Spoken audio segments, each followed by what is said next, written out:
Hi and welcome to another video. First of all, I'd like to say thank you to everyone who has been watching, liking, subscribing, commenting and showing such interest in our little project. Thank you so much for following. It's so nice that you want to share our adventure with us. In today's video we will show some time lapses from the past few days where our neighbor has helped us to clear some trees, some shrubberies and just helping us with some gardening. Enjoy. Baby steps. Yeah.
Okay, so I thought I would show you guys the outdoor entrance hallway. It's been painted over unfortunately, but it used to have these frescoes in the ceiling which are in very good condition, so we are gonna restore them with the help of Roberta, who's an artist working with these kind of things. And this is the original paint color of the wall. Over here one can see it a bit better. The brighter beige color used to be the color covering the whole house. So that's a sample we are going to use for the exterior of the house over here. So it won't have this orangey terracotta color once it's finished.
Okay, so unfortunately I did not get it on camera, but the trees with the 5 trunks that were leaning towards the house is now gone.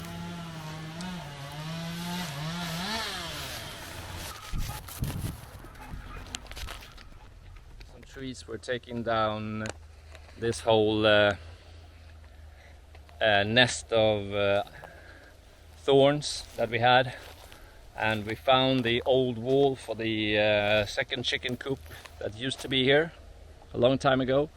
So basically this is the more or less the perimeter of our property. We have a few more meters outside, basically somewhere around here. So basically our plan is to have the solar panels here, because this is south facing of the property, so it would be ideal for solar panels. We then want a continuation of a wall going in an angle like that, the outdoor kitchen over here, and garden and pool area just in front of us here. So the idea is to have a gate here, a wall going that direction, and a wall going that direction, and then have the entrance driveway across this field and towards the side of the house. About here. Okay, so this is the progress so far. Past few days of work has come to an end, and we've taken down all of this, and over here. So this is the progress so far with the thorn's nest, also known as the garbage dump, apparently. I don't know why they threw all of this garbage into a bush, but they did. So yeah, that's about it. So the day has come to an end, and so has this video. Until next time, ciao!